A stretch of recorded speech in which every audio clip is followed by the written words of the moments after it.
अस्सलाम वालेकुम आदाब दोस्तों, मैं आसिफ अकबर आम आदमी पार्टी यूथ रिप्रेजेंटेटिव टंगमर्ग से। आज से हम एक बहुत ज़रूरी सीरीज़ शुरू कर रहे हैं जहां हम दुनिया के सबसे बड़े लिखित संविधान यानी इंडियन कॉन्स्टिट्यूशन को समझेंगे। लेकिन सबसे पहले बात करेंगे प्रीएम्बल की। इसमें लिखा है कि कॉन्स्टिट्यूशन हमें यानी we the people of India ने खुद को दिया है। ये किसी ने हमें तोहफे में नहीं दिया है, बल्कि ये हमने खुद को दिया है। और एक बात, इस देश का मालिक कोई नेता, कोई ऑफिसर, कोई वीआईपी नहीं है, कोई अंबानी अडानी नहीं है, बल्कि हम और आप है। इसमें सबसे 5 बड़े जो शब्द है जो बताते हैं कि हमारा जो देश है ये कैसा है, ये कैसा होना चाहिए। वो 5 बड़े शब्दों को हम सिंपल और आसान भाषा में समझेंगे।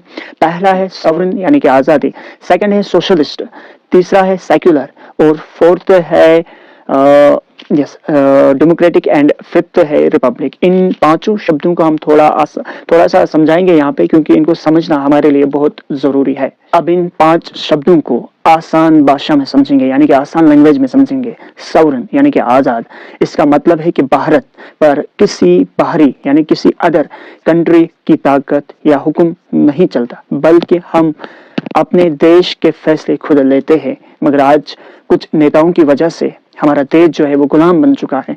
दूसरे देशों, अगर अमेरिका हमें ये बोलता है कि हमें ये करना है, तो हमारे देश के नेता, हमारे देश के जो बड़े बड़े नेताज हैं, वो उनके फैसले पे लबैक कर देते, यानी कि हाँ कर देते कि हम ऐसा ही करेंगे। मगर हमारा देश, हमारा कॉन्स्टिट्यूशन दूसरा है कि हम अपने फैसले खुद लेते हैं और हमें अपने फैसले खुद लेने हैं। और सेकंड है सोशलिस्ट यानी कि समाजवादी। समाज में हर किसी को एकजुट, एक बराबर फायदा मिलना चाहिए। चंद लोगों को फायदा मिले और बाकी जो गरीब लोग हैं यानी कि अमीर लोगों को फायदा मिले, हमारी संपत्ति का, हमारी प्रॉपर्टी का, हमारे पैसे का, यानी कि जो देश का पैसा है इसका फायदा सिर्फ एक अमीर को मिले, गरीब को ना मिले। ये भेदभाव हमारे कॉन्स्टिट्यूशन ने नहीं बताया है। हमारे कॉन्स्टिट्यूशन ने कहा है कि सबको एक बराबर फायदा मिलना चाहिए। अगर हमारा पैसा है, हमारा जो इंडिया का पैसा है, इसका फायदा हर किसी को मिलना चाहिए, ना कि कुछ बड़े नेताज को, बड़े ऑफिसर्स को, बड़े वीआईपी बंदों को। ऐसा नहीं चलना चाहिए। तीसरा है सेक्युलर। सेक्युलर का मतलब है कि हमारे देश का अपना कोई धर्म नहीं है। हमारा देश हर धर्म की इज्जत करेगा, एहतराम करेगा। बट आज हम देखते हैं कि लोग कुछ नेताज के बातों में आके एक दूसरे के साथ लड़ते हैं। हिंदू मुस्लिम के साथ, मुस्लिम हिंदू के साथ, हिंदू सिख के साथ एक दूसरे के साथ लड़ रहे हैं। हमारा देश ऐसा नहीं है। हमारा देश हर मजहब की इज्जत करता है। हम इस कंट्री के लोग हैं, वो द पीपल ऑफ इंडिया, हमें हर मजहब की इज्जत करनी है। चौथा है डेमोक्रेटिक, यानी कि यहाँ लोगों की हुकूमत होती है। यहाँ जब कोई कुर्सी पे बैठता है वो लोगों की मर्जी से बैठता है, ना कि अपनी मर्जी से। यानी कि लोगों को राइट टू वोट है, क्योंकि वो वोट करते हैं तब एक नेता कुर्सी पे बैठता है। जब वो नेता कुर्सी पे बैठता है तो उसको लोग वहां पे भेजते हैं इंफ्रास्ट्रक्चर ठीक करने के लिए, रोड्स को ठीक करने के लिए, स्कूल्स को ठीक करने के लिए, एजुकेशन को ठीक करने के लिए। बट आज हम देखते हैं वो अपने फायदे के लिए इन्होंने इस पॉलिटिक्स को बिजनेस बना के रखा है। मगर हमारा कॉन्स्टिट्यूशन ऐसा नहीं था कि कोई नेता कुर्सी पे बैठ के लोगों को ही गुलाम बना देता है। ऐसा हमारा कंट्री नहीं था। रिसेंटली एक बात मैंने सुनी थी राघव चड्ढा से, वो पार्लियामेंट में बात कर रहे थे, हमारे पास वो राइट टू वोट है बट राइट टू रिकॉल नहीं है। हम अगर किसी नेता को कुर्सी पर बिठा देते हैं, मगर हमारे पास इतना अधिकार नहीं है, इतना हक नहीं है कि हम उसको वापस भी उस कुर्सी से उतार सकते हैं। हमारे पास ये राइट नहीं है। इसलिए हम लोग गुलाम बन चुके हैं उन नेताओं मैं मांग रखता हूं कि जैसे इंडियन वोटर के पास राइट टू इलेक्ट है, वैसे ही राइट टू रिकॉल भी होना चाहिए। और फिर है रिपब्लिक, यानी कि इसका मतलब है कि देश का सबसे बड़ा ओहदा कोई खानदानी नहीं होगा, यानी कि कोई प्रेसिडेंट खानदानी नहीं बनेगा, बल्कि वो भी चुनकर आएगा। तो इसका मतलब है जो हमारा कॉन्स्टिट्यूशन है ये हमें बताता है कि हमारा देश कैसा है। मगर जब हम आज का देश यानी कि आज की कंट्री देखते हैं कि ये डिफरेंट है इंडियन कॉन्स्टिट्यूशन से, यानी कि इंडियन कॉन्स्टिट्यूशन हमें बताता है, हमारा संविधान ये बताता है कि हमारा देश सॉवरेन, सोशलिस्ट, सेक्युलर, डेमोक्रेटिक और रिपब्लिक होना चाहिए। बट आज नेताज यानी कि प्राइम मिनिस्टर, पीएम, प्रेसिडेंट, इन्होंने ऐसा देश बना के रखा है कि इन्होंने लोगों को गुलाम बना के रखा है, दूसरे देशों का भी। अब हम रिसेंटली एक ट्रेड डील हुई थी अमेरिका के, क्योंकि हमारे पास अमेरिका के साथ एक ट्रेड डील हुई थी, हमारे पास इतने रिसोर्सेज है कि हम दूसरे देशों को भी गुलाम बना सकते हैं। मगर हम कुछ नेताओं को देखते हैं, हमारे किसानों को ये कमजोर कर रहे हैं, हमारे किसान दिन ब दिन खुदकुशियां कर रहे हैं, अपने आप को मार रहे हैं।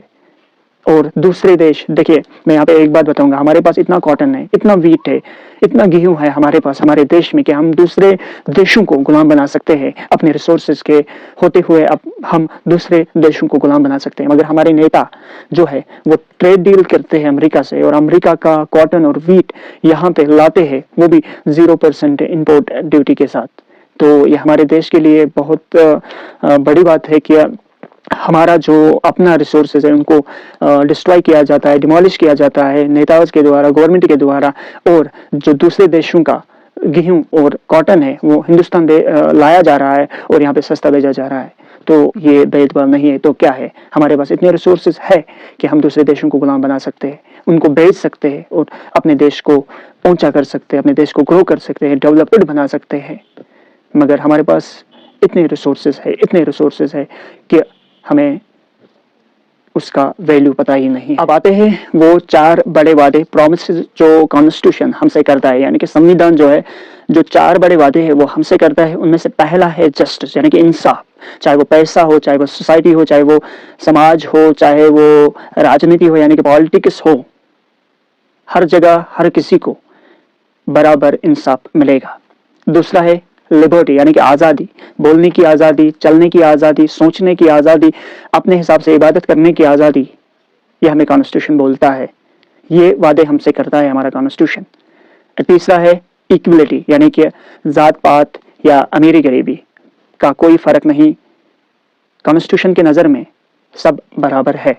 फ्रेटर्निटी, हमारे बीच, फ्रेटर्निटी का मतलब है भाईचारा, हमारे बीच भाईचारा होना चाहिए, क्योंकि हमारा देश जो है वो एक होकर रहे। दोस्तों ये तो था ट्रेलर, अब समझते हैं इस बड़ी किताब में है क्या। हमारा कॉन्स्टिट्यूशन 3 बड़े हिस्सों में बटा है, पार्ट्स, आर्टिकल्स और शेड्यूल्स। पार्ट्स, इसमें 25 पार्ट्स है।